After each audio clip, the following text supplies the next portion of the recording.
d'évangélisation. L'importance d'un homme de Dieu. L'importance d'un homme de Dieu. Mutuya ya kozana musala nzambe pembeni. Parce que le tomoni batu mingi ba baye basala nzambe par rapport ya ba bi et puis la basala nzambe. Mais bien aimé et zana basala nzambe na mte babuka mele bal. Bazana. L'importance d'un homme de Dieu. Je veux dire à quelqu'un pour négliger serviteur nzambe pembeni. Bien aimé eza azamoto ko négliger.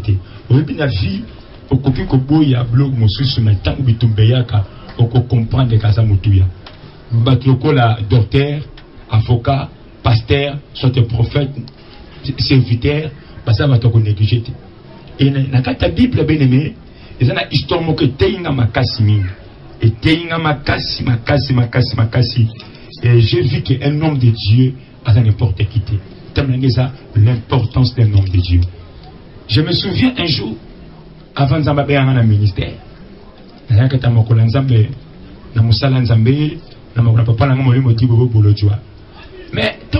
comme on a vu dans mais père spirituel a landanga benama toya a sale fort. A bisinga o eza vinoté. Songa na permanence, songa makula nzambe. Et bah moment wana zamani nyete que père anta so déranger na neta so nyokolanga. Mais l'homme de Dieu yebaki et loko nzamba yebise ke katinanga. Et ça mutu mususu azana tonga le peut-être nzamba zo yebisa yo okotumwa ma peut-être nzamba zo yebiso ke okoza n'importe qui te mais on se tourne et quoi ndenge bien-aimé. Cause la pemena mosala nzambe c'est très important. Et ça mutu ya ko sakrate bien-aimé. Et ça bitumba mususu bien-aimé oko gêner oko bondela mais sans la présence d'un homme de Dieu tu ne seras pas béni. On a continué des fois l'importance d'un homme de Dieu. Bien-aimé, na sali constant. Ban nzambe belé ba choix parce que baza orienté. Ban nzambe ba choix te pour bondeli mabe, te pour gêner qui me passe que ça qui encadré te pour confiez-vous par mes serviteurs alors que vous serez bénis. C'est que par là na comprendre. Et ça ba bénédiction sous na vie na yo. Ce qui mon sala nzamba koti en moté. Okolonga te. Prenez exemple moko. Moutaza na problème moko hier et le pas mon frère que nous sommes passés na parquet. Ok de yo mon côté quelque chose en a raison. Quelque chose va million na yo. On a toujours na poussa ya avocat moko pembe na pas que nous défendre les kamona yo. Et c'est la même chose même sur le plan spirituel. Et ça ba kamu sous bien-aimé. Yo moko to prier au comment na résultat té. Un jour Bible solo baboy. Nous avons frappé na Israël. Entre le nombre 11, si je ne me trompe pas, entre le nombre 11, nous avons frappé dans Israël. Moi, qui quitté tout le monde, tout le monde, et Bible sur le bas, on les peuples, on a bien la Nzambe. Babaniko bela Moïse. Babi Moïse bela Nzambe na yo. Arrêtez moto, arrêtez kanda. C'est que va comprendre que non. Cause la pemena Moussa Nzambe les maisons n'importe comment. L'homme de Dieu c'est très important dans la vie à moto. Peuple na désert. Nous avons pas dit qu'on frappait bango. Mais c'est que Moïse a tombé la mongongo na ya aloba. Pour kanda Nzambe kita. Et si là, bien aimé, mon sala Nzambe pembe na yo. Et ça, c'est très important. Il y a un seul ça montre moi qu'on chrétien, moi en Nzambe. On a ce temps là, 100 hommes de Dieu pembe na, et ça problème. Et ça problème. Toujours ma commune en Nzambe, 1 Samuel chapitre 3. L'importance d'un homme de Dieu. Moutouya Talatina Kozana Moussalanzam. 1 Samuel chapitre 3.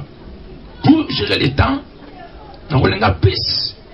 Nous soit le verset 4 et 5. C'est-à-dire 4. 1 Samuel chapitre 3, le verset 4 5. Alors l'Éternel appela Samuel. Yokaa. Alors l'Éternel appela Samuel. Il lui répondit, mais voici. Le verset 5. Et il courut vers Élie. Tu lui dis Amen. Nzamba zobenga Samuel. On laisse Samuel qui me pas Nzamba. Qui me pas Élie. Et ça maman enseigne mes arts. L'importance d'un homme de Dieu. Attention. Babi, alors l'Éternel appela Samuel. C'est pas. Et ça Élie te moutazo benga Samuel. C'est Dieu qui appelle Samuel. Mais on laisse Samuel à l'oba. Akende Seigneur on talanga yoyo monanga bibi zoba Samuel court vers Élie. Samuel aye pas Eli. Eza makambo mususu bien-aimé libala eza libala no moko. Mariage eza mariage no moko. Mais polonga libala wana faut associer mosala nzambe. Bien-aimé, poste mususu la poste yo moko. Visa zo lukeza visa yo moko. Monta ko voyager. Akende États-Unis eza prophétité. Peut-être dossier wana mbongo eza bloqué na banque. Mbongo eza na ba kombo na yo. Ba document za yo. Mais pour mbongo banque wana faut peut-être yo la présence des noms de Dieu. Babi alors l'Éternel appela Samuel. Mais on laisse Samuel qui m'a sur pas Nzambe. Seigneur, me voici, parle-moi. Samuel a soit pas Élie les sacrificateurs. Et ça va quand on se souvient de n'a yo bien-aimé. A tout gêné. Mais ce qu'on se directif à mon salan Nzambe. Bien-aimé, le Messie jamais a bengama Messie soit qui entraîneur à zate. Messie a bengama Messie te sans entraîneur. Le léopard wana bakena chan, bakena ibengi. C'est que ce que le loba beti malam, eza ibengi. Ce que le loba jouer, eza ibengi. C'est que entraîneur, c'est très important. Ba grand joueur, nyonso, ba Cristiano, ba Messi, ba comment ba Cristiano, karate mamoro dans les néants. Mais parce que na sima na bango, et na moto moko, na kombo ya Zidane, na kombo ya Mourinho, o ya zo courtier. Amen à bien. L'importance des noms de Dieu. Et ça va quand on se souvient de la vie na yo. Au cobon de la solution. Il faut passer en bas à la Nzambe. Ce que tu as un nombre entre nombre 33 et nombre 32 histoire il y a libota il y a Churufai. Libota obaza qui va koko il y a Mochopo il y a Joseph.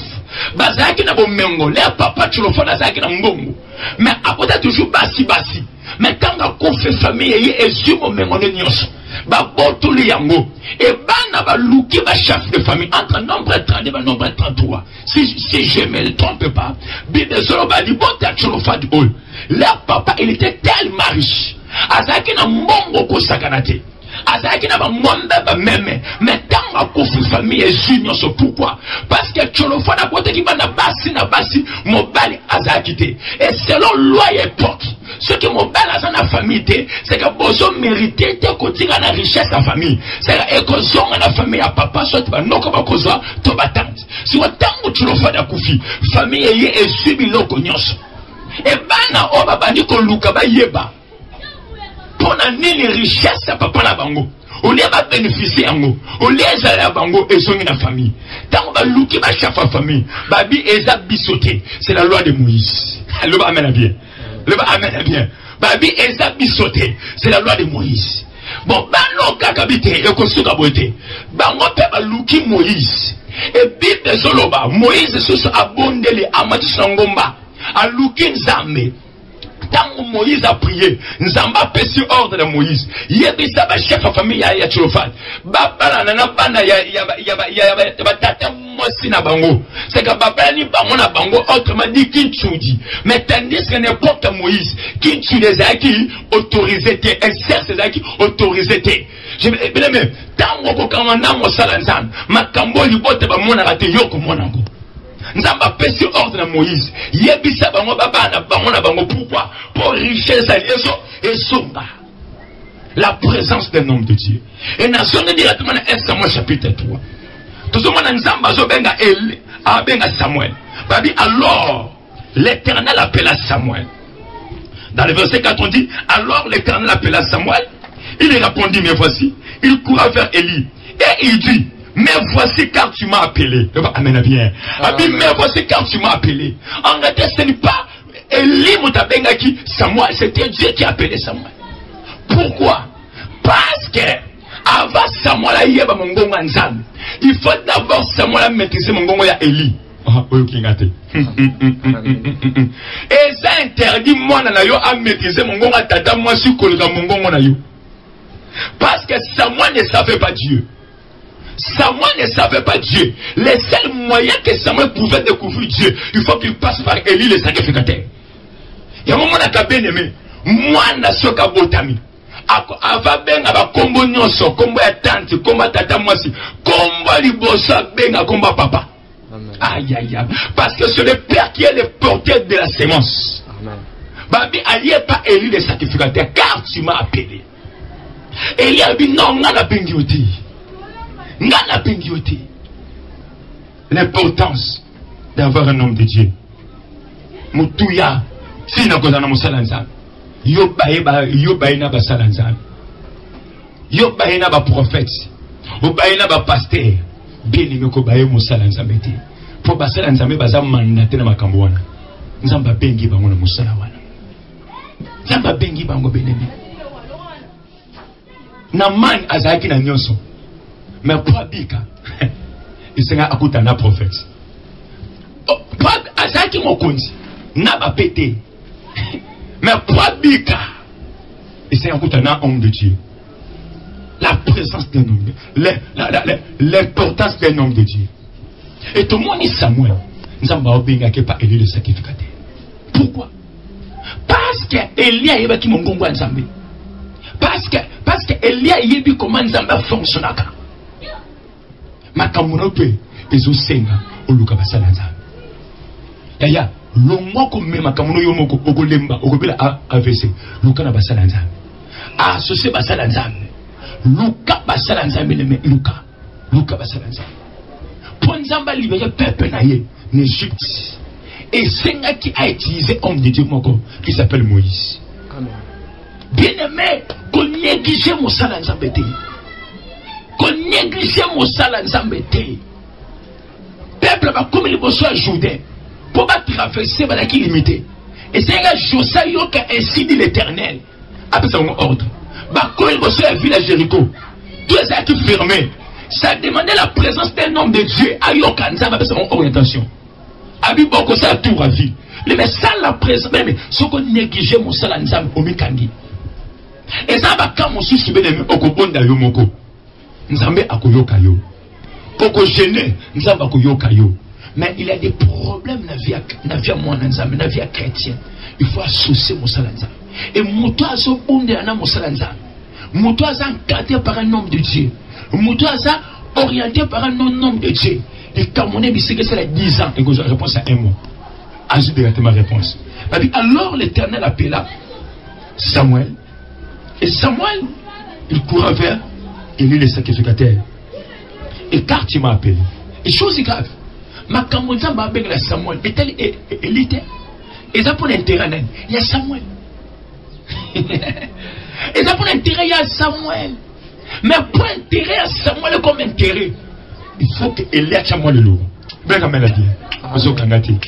Aïe aïe. Même Nzambe pour Israël bandimaye. Et c'est qui présence d'un prophète qui s'appelle Jean-Baptiste. Ah bah, voici l'agneau qui ôte les péchés du monde. Nzamba zobenga Samuel. Makamon Nzamba benga Samuel les a appelle na emoko les intérêts à Samuel. Et tel Élie le sacrificateur de yo moi non zone néglige papa molimo okwe choué ngape na nzambe oh yaya yo po na nzambe yaya avant comme na nzambe ozagala nani yo l'église oyagala nani l'église oyagala sa nzambe oyagala kindoki ne kobo na moyibi na sula gene na sula diamba okuta na nzamba moto moko l'église onozo sambela ngape na